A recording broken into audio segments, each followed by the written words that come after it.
একদিন হজরত মুহাম্মদ সাল্লাল্লাহু আলাইহি সালাম তার প্রিয় কন্যা হজরত ফাতেমা রাদিয়াল্লাহু তাআলা আনহাকে ডেকে বললেন, হে ফাতেমা, এই মদিনায় এমন একজন কাঠুরিয়ার স্ত্রী থাকে, সে এমন একটি বিশেষ আমল করে, যে আমলের কারণে সে তোমার আগে জান্নাতে প্রবেশ করবে।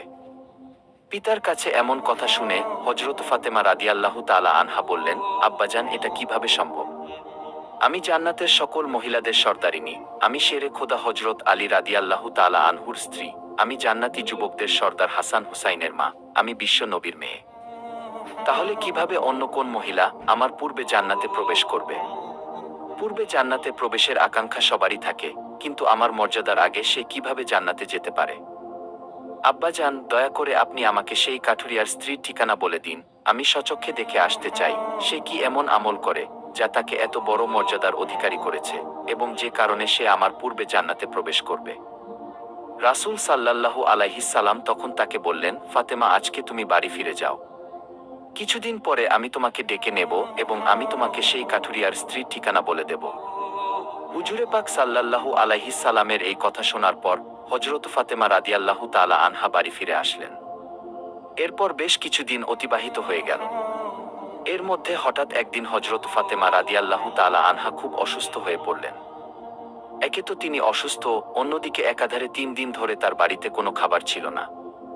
খাবার না খেয়ে এবং অসুস্থতার কারণে হযরত ফাতেমা রাদিয়াল্লাহু তাআলা আনহা খুবই দুর্বল হয়ে পড়লেন। শেরে খোদা হযরত আলীর কাছে তখন কোনো অর্থ ছিল না, যেটা দিয়ে হযরত আলী কোনো খাবার কিনে আনতে পারত। 3 দিন অতিবাহিত হওয়ার পর হযরত ফাতেমা রাদিয়াল্লাহু তাআলা আনহা হযরত আলী রাদিয়াল্লাহু তাআলা আনহুর হাতে একটি কাপড় দিয়ে বললেন, হে আমার প্রিয় স্বামী, আপনার নিশ্চয়ই মনে আছে, আব্বাজান আমাদের বিয়ের দিনে এই কাপড়টি আমাকে উপহার হিসেবে দিয়েছিলেন। এটি আমার জন্য খুবই মূল্যবান এবং বরকতপূর্ণ একটি স্মৃতি। আমার মন চাইছে না এটি বিক্রি করে দেই, কিন্তু তারপরেও যেহেতু আমাদের ঘরে 3 দিন যাবৎ কোনো খাবার নেই, তাই আপনাকে এই কাপড়টি আমি দিচ্ছি।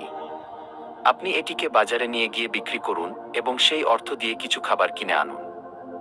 হযরত আলী রাদিয়াল্লাহু তাআলা আনহু হযরত ফাতেমা রাদিয়াল্লাহু তাআলা আনহার কাছ থেকে সেই কাপড়টি নিয়ে বিক্রির উদ্দেশ্যে বাজারের দিকে রওনা হলেন। কিছুক্ষণ পর তিনি বাজারে পৌঁছে কাপড়টি বিক্রির জন্য বিভিন্ন ক্রেতাকে দেখাতে লাগলেন। কিন্তু কাপড়টি অত্যন্ত পুরনো হওয়ায় কেউ সেটি কেনার জন্য আগ্রহ দেখালো না। ফলে হযরত আলী রাদিয়াল্লাহু তাআলা আনহু খুবই নিরাশ হয়ে পড়লেন। তখন তিনি আল্লাহ রব্বুল আলামিনের দরবারে ফরিয়াদ করলেন, হে রব্বুল আলামিন, এই কাপড়টি অত্যন্ত পুরাতন, তাই কেউ এটিকে কিনতে চাইছে না। দয়া করে আমার এই সংকটের সমাধান করে দিন। আজ 3 দিন যাবৎ রাসূল সাল্লাল্লাহু আলাইহিস সালামের কলিজার টুকরা হযরত ফাতিমা রাদিয়াল্লাহু তাআলা আনহা এবং তার 2 সন্তান হাসান হুসাইন না খেয়ে আছে। হে মহান রব্বুল আলামিন, আমি যদি আজ এই কাপড়টি বিক্রি করে খাদ্যের ব্যবস্থা না করতে পারি, তবে তাদের আজকেও না খেয়ে থাকতে হবে। অতএব আপনি দয়া করে এমন কাউকে পাঠান যে এই কাপড়টি কিনবে, যাতে আমি খাবার নিয়ে তাদের কাছে ফিরতে পারি। শেরে খোদা হযরত আলী রাদিয়াল্লাহু তাআলা আনহুর এই দোয়ার পরে একজন ক্রেতা তার নিকটে আগমন করল এবং সে তাকে প্রশ্ন করল, আলী, তুমি কি এই কাপড়টি বিক্রি করতে চাও? হযরত আলী রাদিয়াল্লাহু তাআলা আনহু বললেন, জনাব, আমি তো এই কাপড়টি বিক্রি করার জন্যই বাজারে নিয়ে এসেছি। তখন ক্রেতা বলল, কি পরিমাণ অর্থ দিলে তুমি এই কাপড়টি বিক্রি করবে? শেরে খোদা হযরত আলী রাদিয়াল্লাহু জানতেন এই কাপড়টি অত্যন্ত পুরাতন। এর মূল্য সর্বোচ্চ 1 দিরহাম কিংবা 2 দিরহাম হতে পারে।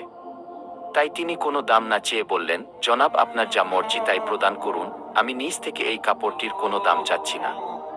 তখন সেই ক্রেতা বলল, আমি 6 দিরহাম দিয়ে এই কাপড়টি ক্রয় করতে চাই, তুমি কি বিক্রি করতে রাজি আছো? হযরত আলী রাদিয়াল্লাহু তাআলা আনহু খুশি মনে রাজি হয়ে গেলেন এবং বললেন, জনাব, আপনি আমাকে 6 দিরহাম দিয়ে এই কাপড়টি ক্রয় করতে পারেন।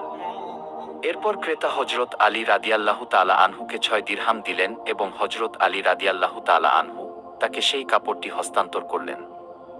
এদিকে আল্লাহ রব্বুল আলামিনের একদল ফেরেশতা অপর একদল ফেরেশতাকে বলতে লাগলো, নবীজি সাল্লাল্লাহু আলাইহিস সালামের সাহাবীরা অত্যন্ত দানশীল, তারা সর্বদা সুখে দুঃখে দান করে যান। তখন অন্য একদল ফেরেশতা বলল, হ্যাঁ, নবীজির সাহাবীরা দান করে, তবে সব সময় নয়। যদি তাদের হাতে কিছু থাকে তাহলে তারা তা দান করে, কিন্তু যখন তাদের নিজেদেরই সেই জিনিসের দরকার হয়, তখন তারা তা দান করতে দ্বিধা করে। ফেরেশতাদের এই ঝগড়ার সমাধান করতে আল্লাহ রব্বুল আলামিন তাদেরকে বললেন, হে আমার ফেরেশতা, তোমরা একে অপরের মধ্যে ঝগড়া না করে এই বিষয়টি পরীক্ষা করার জন্য শেরে খোদা আলীর কাছে চলে যাও। সে 6 দিরহাম দিয়ে একটি কাপড় বিক্রি করেছে। আমার আলীর কাছে তোমরা সেই 6 দিরহাম চেয়ে দেখো সে তোমাদেরকে দেয় কিনা। তাহলে এর মাধ্যমেই তোমাদের ঝগড়ার সমাধান হয়ে যাবে। আল্লাহ রব্বুল আলামিনের পক্ষ থেকে এই নির্দেশ লাভের পরে একজন ফেরেশতা ফকিরের বেশে হযরত আলী রাদিয়াল্লাহু তাআলা আনহুর কাছে আগমন করলেন। শেরে খোদা হযরত আলী রাদিয়াল্লাহু তাআলা আনহু সেই 6 দিরহাম দিয়ে খাবার কিনতে যাচ্ছিলেন। ইতিমধ্যে ফকির রূপী ফেরেশতা এসে বললেন, হে আল্লাহর বান্দা, আমি কয়েকদিন যাবত না খেয়ে আছি। দীর্ঘদিন না খেয়ে থাকার কারণে আমার শরীরে সামান্যতম নড়াচড়া করার শক্তি নেই। আমি আল্লাহর দোহাই দিয়ে তোমার কাছে ফরিয়াদ করছি, যদি তোমার কাছে কোনো অর্থ থাকে এবং যদি তোমার সামর্থ্য থাকে তাহলে দয়া করে আমাকে কিছু সাহায্য করো, যাতে আমি খাবার কিনতে পারি এবং আমার ক্ষুধা মিটাতে পারি। ফকিরের এই প্রার্থনা শুনে হযরত আলী রাদিয়াল্লাহু তাআলা আনহু ভাবতে লাগলেন, হে আল্লাহ, আজ 3 দিন যাবৎ আমার স্ত্রী ও সন্তানেরা না খেয়ে রয়েছে। 3 দিন পরে আমার স্ত্রী ফাতেমা আমাকে একটি কাপড় বিক্রি করতে দিলেন। বলা ছিল সেই কাপড় বিক্রি করে তার অর্থ দিয়ে আমি তাদের জন্য কিছু খাবার কিনে নিয়ে যাব। কিন্তু এখন আল্লাহর একজন অসহায় বান্দা আমার কাছে ভিক্ষা প্রার্থনা করছে, এখন আমি কি করব? আমি আমার স্ত্রী ও সন্তানদের জন্য খাবার কিনে নিয়ে যাব নাকি এই ভিক্ষুককে দান করে দেব? অবশেষে তিনি সিদ্ধান্ত নিলেন এই অর্থগুলো ভিক্ষুককে দান করে দেবেন। এবং তিনি মনে মনে ভাবতে লাগলেন, আল্লাহ আমার উত্তম অভিভাবক, এই ভিক্ষুককে আমি 6 দিরহাম দান করে দেই, আল্লাহ রব্বুল আলামিন আমার জন্য উত্তম ব্যবস্থা করে দেবেন। অতঃপর তিনি সেই 6 দিরহাম ভিক্ষুককে দান করে দিলেন। এরপর হযরত আলী রাদিয়াল্লাহু তাআলা আনহু অত্যন্ত চিন্তিত এবং পেরেশান মনে সামনের দিকে চলতে লাগলেন। ইতিমধ্যে দেখা গেল একজন ব্যক্তি হযরত আলী রাদিয়াল্লাহু তাআলা আনহুর কাছে একটি লাল ঘোড়া নিয়ে আসলো এবং সে তাকে বলল, হে শেরে খোদা আলী, আপনি কি আমার কাছ থেকে এই লাল ঘোড়াটি কিনতে চাচ্ছেন? তখন হযরত আলী রাদিয়াল্লাহু তাআলা আনহু বললেন, ভাই, আমি কিভাবে এই ঘোড়াটি আপনার কাছ থেকে কিনব? আমার কাছে কোনো অর্থ নেই। তখন সেই ব্যক্তি বলল, হে শেরে খোদা হযরত আলী, আমি আপনার কাছে বাকিতে এই ঘোড়াটি বিক্রি করব, আপনি এই ঘোড়াটি নিয়ে ব্যবসা করুন। এরপর ব্যবসায় লাভ হলে আমার মূল্য আমাকে চুকিয়ে দিবেন। হযরত আলী রাদিয়াল্লাহু তাআলা আনহু তখন ভাবলেন, যেহেতু তিনি বাকিতে এই ঘোড়াটি বিক্রি করতে চাইছেন, তাহলে আমার নিতে সমস্যা কোথায়?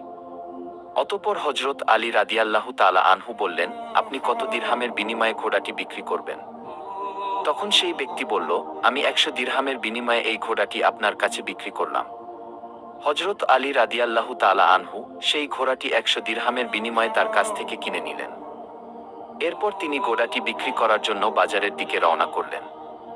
হযরত আলী রাদিয়াল্লাহু তাআলা আনহু যখন সেই ঘোড়াটি বিক্রি করার জন্য বাজারে নিয়ে এলেন, তখন এক ব্যক্তি এসে তাকে জিজ্ঞাসা করলেন, হে শেরে খোদা হযরত আলী, আপনি কি এই ঘোড়াটি বিক্রি করতে চাইছেন? তখন হযরত আলী রাদিয়াল্লাহু তাআলা আনহু বললেন, ভাই, আমি তো এই ঘোড়াটি বিক্রি করার জন্যই বাজারে নিয়ে এসেছি। অতঃপর সেই ব্যক্তিটি বললেন, আপনি কত দিরহামের বিনিময়ে এই ঘোড়াটি বিক্রি করতে চাচ্ছেন? আলী রাদিয়াল্লাহু তাআলা আনহু নিজে থেকে কোনো দাম না বলে সেই ব্যক্তিকে বললেন, আপনি কত দিরহামের বিনিময়ে এই ঘোড়াটি কিনতে পারবেন? সেই ব্যক্তিটি বলল, আমি 160 দিরহামের বিনিময়ে আপনার কাছ থেকে ঘোড়াটিকে কিনতে চাই। হযরত আলী রাদিয়াল্লাহু তাআলা আনহু চিন্তা করলেন, আমি তো এই ঘোড়াটি 100 দিরহামের বিনিময়ে কিনেছি, আর তিনি আমাকে মূল্য দিতে চাইছেন 160 দিরহাম, অতএব এতে আমার 60 দিরহাম লাভ হবে। তখন হযরত আলী রাদিয়াল্লাহু তাআলা আনহু বললেন, ভাই, আমি আপনার কাছে 160 দিরহামের বিনিময়ে এই ঘোড়াটি বিক্রি করে দিলাম। অতঃপর সেই ব্যক্তিটি 160 দিরহামের বিনিময়ে হযরত আলীর কাছ থেকে সেই ঘোড়াটি কিনে নিলেন। হযরত আলী রাদিয়াল্লাহু তাআলা আনহু যে ব্যক্তির কাছ থেকে ঘোড়াটি কিনেছিলেন তাকে 100 দিরহাম পরিশোধ করার পরেও তার কাছে রয়ে গেল 60 দিরহাম। তিনি 6 দিরহাম আল্লাহর রাস্তায় দান করেছিলেন। আল্লাহ রব্বুল আলামিন তার বিনিময়ে তাকে 10 গুণ বৃদ্ধি করে 60 দিরহাম ফেরত দিলেন। এই নতুন উইডবিএন ভিআইপি প্ল্যাটফর্মটা একেবারে দুর্দান্ত। গতকালই রেজিস্টার করেছি, আজকে টানা 3বার সুপার রিওয়ার্ড সঙ্গে সঙ্গে আমার অ্যাকাউন্টে চলে এসেছে। আমি এখন বাসে যাচ্ছি, তোমার জন্য নতুন ফোন কিনবো। ও মা, হ্যাঁ, আরে মেয়ে, সত্যি নাকি? কোন প্ল্যাটফর্মে এমন খেলা চলে? win.vip ডাউনলোড করলেই বোনাস, রেজিস্টার করলেই বোনাস, বন্ধু আমন্ত্রণ করলেই আরো বোনাস, প্রতিদিন ফ্রি 12টা গিফট। হায় আল্লাহ, আমি তো ভাবতাম এগুলো সব ফেক। ডব্লিউএন ভিআইপি সত্যি এত সহজ? এটা একদম সত্যি। এখন প্রায় সবার ফোনেই উইন ভিআইপি আছে। আপনি একবার রেজিস্টার করলেই, বন্ধু আমন্ত্রণ করলে প্রতিবার রিওয়ার্ড পাবেন। তাহলে তো আমি ধনী হয়ে যাব। আমার বন্ধু কিন্তু অনেক। ওকে, উইন্ডর ভিআইপি।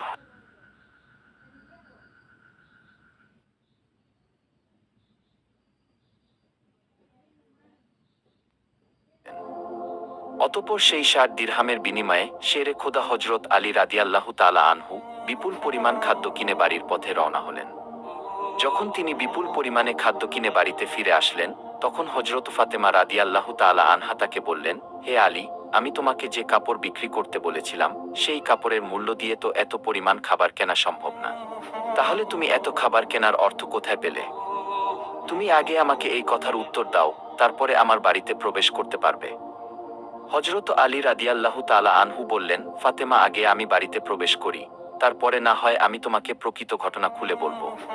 কিন্তু হজরত ফাতেমা রাদিয়াল্লাহু তাআলা আনহা তাকে বললেন, আগে আপনি প্রকৃত ঘটনা খুলে বলুন, তারপরে আপনি বাড়িতে প্রবেশ করতে পারবেন। শেরে খোদা হজরত আলী রাদিয়াল্লাহু তাআলা আনহু বললেন, ফাতেমা, তুমি ভালো করেই জানো তোমার স্বামী হজরত আলী কোনো দিনই কোনোভাবেই অবৈধ অর্থ উপার্জন করতে পারে না। আমি যে পন্থায় এই অর্থগুলো উপার্জন করেছি তা সম্পূর্ণ বৈধ একটি পন্থা। অতএব এই ব্যাপারে তোমার সন্দেহ করার কোনো কারণ নেই। কিন্তু হজরত ফাতেমা রাদিয়াল্লাহু তাআলা আনহা হজরত আলী রাদিয়াল্লাহু তাআলা আনহুর এই কথাগুলো তেমন ভাবে বুঝতে চাইছিলেন না। হজরত আলী এবং হজরত ফাতেমার মাঝে এই ঘটনা ঘটার কিছুদিন পর রাসূলে পাক সাল্লাল্লাহু আলাইহিস সালাম হজরত ফাতেমা রাদিয়াল্লাহু তাআলা আনহাকে তার দরবারে ডাক দিলেন।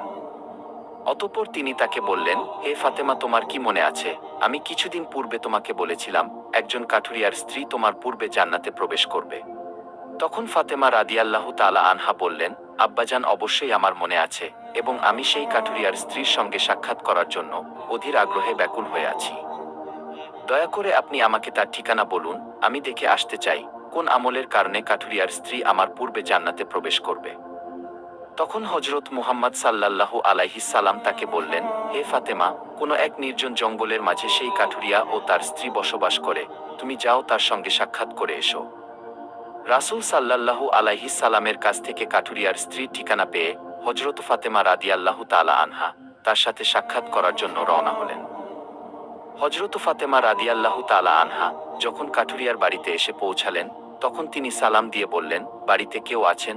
আমি নবীর মেয়ে হজরত ফাতেমা বলছি। আমি কি বাড়ির ভিতরে আসতে পারি? তখন বাড়ির ভিতর থেকে আওয়াজ আসলো, আমি পরম সৌভাগ্যবান, আমার বাড়িতে নবীর মেয়ে হজরত ফাতেমা আগমন করেছেন। হে আল্লাহর নবীর মেয়ে ফাতেমা, আপনি বলুন কেন আমার বাড়িতে আগমন করেছেন? তখন হজরত ফাতেমা রাদিয়াল্লাহু তাআলা আনহা বললেন, আমি আপনার সাথে দেখা করতে চাই, দয়া করে আমাকে ভিতরে আসতে দিন। তখন কাঠুরিয়ার স্ত্রী বলল, হে আল্লাহর নবীর মেয়ে, হে জান্নাতের সর্দারিনী, আপনার সাথে দেখা করার একান্ত ইচ্ছা এবং আগ্রহ আমার মনেও রয়েছে, কিন্তু তারপরেও আমি আপনাকে ঘরে আসার অনুমতি দিতে পারি না। কেননা এটি আমার স্বামীর ঘর, আর আমি আমার স্বামীকে না বলে কোনো মানুষকে ঘরে ঢোকার অনুমতি দিতে পারি না। দয়া করে আপনি আগামীকালকে আসবেন, আমি আমার স্বামীর কাছ থেকে আপনার ব্যাপারে অনুমতি নিয়ে রাখব। যদি আমার স্বামী অনুমতি দান করেন, তবে কেবল আপনাকে ঘরে প্রবেশ করার অনুমতি দিতে পারি। কাঠুরিয়ার স্ত্রীর কাছ থেকে এই কথা শোনার পরে হজরত ফাতেমা রাদিয়াল্লাহু তাআলা আনহা বাড়িতে ফিরে গেলেন। দ্বিতীয় দিন যখন তিনি কাঠুরিয়ার স্ত্রীর সঙ্গে দেখা করার জন্য বাড়ি থেকে বের হবেন, তখন হাসান রাদিয়াল্লাহু তাআলা আনহু তাকে জড়িয়ে ধরে বললেন, আম্মাজান, আপনি কালকে কোথায় গিয়েছিলেন? আপনাকে আমি খুঁজে পাচ্ছিলাম না। আম্মাজান, আজকে আপনি যেখানে যাচ্ছেন দয়া করে আমাকে আপনার সাথে নিন। হজরত ফাতেমা রাদিয়াল্লাহু তাআলা আনহা তখন তার বড় পুত্র হজরত হাসানকে তার সাথে নিয়ে রওনা করলেন। কিছুক্ষণ পর তিনি কাঠুরিয়ার স্ত্রীর বাড়িতে পৌঁছে গেলেন। অতঃপর তিনি সালাম দিয়ে বললেন, বাড়িতে কি কেউ আছেন? আমি নবীর মেয়ে ফাতেমা বলছি এবং আমার সাথে আমার বড় পুত্র হাসান রয়েছে। আমি কি বাড়ির ভিতরে আসতে পারি? তখন ভিতর থেকে আওয়াজ দিয়ে কাঠুরিয়ার স্ত্রী বলল, হে নবীর মেয়ে ফাতেমা, আপনার সাথে দেখা করার আগ্রহ আমার মনেও রয়েছে। আমি গতকালকে আমার স্বামীর কাছ থেকে আপনার ব্যাপারে অনুমতি নিয়েছিলাম, কিন্তু আপনার সাথে আপনি আপনার বড় পুত্র হাসানকে নিয়ে এসেছেন, তার ব্যাপারে আমি আমার স্বামীর কাছ থেকে অনুমতি গ্রহণ করিনি। এই কারণে আমি আপনাকে ঘরে প্রবেশ করার অনুমতি দিতে পারি, কিন্তু আপনার পুত্র হাসানকে অনুমতি দিতে পারি না। দয়া করে আপনি আগামীকাল আসবেন, আপনার পুত্র হাসানের ব্যাপারে আমার স্বামীর কাছ থেকে অনুমতি নিয়ে রাখব। কাঠুরিয়ার স্ত্রীর কাছ থেকে এই কথা শোনার পর হজরত ফাতেমা রাদিয়াল্লাহু তাআলা আনহা আবারও বাড়ি ফিরে গেলেন। পরের দিন আবারও তিনি যখন কাঠুরিয়ার স্ত্রীর সঙ্গে দেখা করার জন্য রওনা করবেন, তখন তার ছোট ছেলে হযরত হুসাইন তাকে জড়িয়ে ধরে বললেন, আম্মাজান, আপনি 2 দিন ধরে কোথায় যাচ্ছেন? আমি আপনাকে খুঁজে পাচ্ছি না। আজকে আপনি আমাকেও সঙ্গে নিয়ে যান। হযরত ফাতেমা রাদিয়াল্লাহু তাআলা আনহা তখন 2 পুত্র হযরত হাসান ও হোসাইনকে সঙ্গে নিয়ে আবারও সেই কাঠুরিয়ার স্ত্রীর বাড়িতে যাওয়ার জন্য রওনা করলেন। অতঃপর বাড়ির সামনে গিয়ে সালাম দিয়ে বললেন, বাড়িতে কি কেউ আছেন? আমি নবীর মেয়ে হযরত ফাতেমা এসেছি এবং আমার সাথে আমার 2 পুত্র হাসান এবং হোসাইন রয়েছে। বাড়ির ভিতর থেকে কাঠুরিয়ার স্ত্রী আওয়াজ দিয়ে বললেন, হে নবীর মেয়ে ফাতেমা, আপনার সঙ্গে দেখা করার আগ্রহ ও আকাঙ্ক্ষা আমার মনের মধ্যেও রয়েছে। গতকাল আপনার ব্যাপারে এবং আপনার বড় ছেলে হাসানের ব্যাপারে আমার স্বামীর কাছ থেকে অনুমতি নিয়েছি, কিন্তু আপনার ছোট ছেলে হোসাইনের ব্যাপারে আমার স্বামীর কাছ থেকে কোনো অনুমতি গ্রহণ করিনি। দয়া করে আজকেও আপনি ফিরে যান এবং আগামীকালকে আপনি আসবেন। আগামীকালকে আপনাদের 3 জনের ব্যাপারে আমি অনুমতি গ্রহণ করে রাখব। কাঠুরিয়ার স্ত্রীর এই কথা শোনার পর হযরত ফাতেমা রাদিয়াল্লাহু তাআলা আনহা আবার বাড়িতে ফিরে এলেন। পরের দিন ভোরবেলা হযরত ফাতেমা রাদিয়াল্লাহু তাআলা আনহা ফজরের নামাজ শেষে আবারও সেই কাঠুরিয়ার স্ত্রীর বাড়ির উদ্দেশ্যে রওনা করলেন। যখন তিনি কাঠুরিয়ার স্ত্রীর বাড়ির সামনে এসে সালাম দিলেন, তখন সাথে সাথে কাঠুরিয়ার স্ত্রী হযরত ফাতেমা রাদিয়াল্লাহু তাআলা আনহাকে ঘরে প্রবেশ করার অনুমতি দিলেন। হযরত ফাতেমা রাদিয়াল্লাহু তাআলা আনহা ঘরে প্রবেশ করে দেখলেন কাঠুরিয়ার স্ত্রী বসে আছে এবং তার সাথে রাখা আছে একটি লাঠি, একটি মোটা দড়ি এবং একটি পানির পাত্র। এগুলো দেখে হযরত ফাতেমা রাদিয়াল্লাহু তাআলা আনহা তাকে জিজ্ঞাসা করলেন, আপনি এগুলো নিয়ে বসে আছেন কেন? কাঠুরিয়ার স্ত্রী বললেন, সারাদিন পরিশ্রম করার পরে যখন আমার স্বামী বাড়িতে ফিরবে, তখন হয়তো তার অজু করার দরকার হবে অথবা তার পানি পান করার দরকার হবে। আমি চাই না আমার ক্লান্ত স্বামী পানির জন্য মোটেও কষ্ট পাক। আমার স্বামীর পানির দরকার হলে সাথে সাথে আমি তার কাছে পানি পৌঁছে দিতে পারি, এই কারণেই আমি পানি নিয়ে বসে আছি। হযরত ফাতেমা রাদিয়াল্লাহু তাআলা আনহা আবার জিজ্ঞাসা করলেন, হে বোন, তাহলে এই লাঠি নিয়ে বসে আছো কেন এবং এই রশির কেন দরকার? কাঠুরিয়ার স্ত্রী তখন উত্তর দিলেন, আমার স্বামী যদি কোনো কারণে আমার উপর অসন্তুষ্ট হয় এবং আমাকে শাস্তি দেওয়ার ইচ্ছা করে, তখন তার দরকার হবে একটি লাঠি এবং আমাকে বেঁধে শাস্তি দিতে পারে, তার জন্য দরকার হবে একটি রশি। আমি চাই না এই জিনিসগুলি খোঁজাখুঁজি করতে গিয়ে আমার স্বামীর কোনো রকম কষ্ট হোক, এজন্য আমার সামনে এই জিনিসগুলো নিয়ে বসে আছি। যখনই আমার স্বামী আমাকে কোনো কারণে শাস্তি দিতে চাইবে, তখনই তার সামনে লাঠি এবং রশি আছে, যাতে তিনি আমাকে রশি দিয়ে বেঁধে লাঠি দিয়ে শাস্তি দিতে পারেন। হযরত ফাতেমা রাদিয়াল্লাহু তাআলা আনহা কাঠুরিয়ার স্ত্রীর স্বামীর ভক্তি দেখে বিস্ময়ে হতবাক হয়ে গেলেন। অতঃপর তিনি তাকে আর কিছু না বলে নবী করিম সাল্লাল্লাহু আলাইহি সাল্লামের দরবারে ফিরে আসলেন।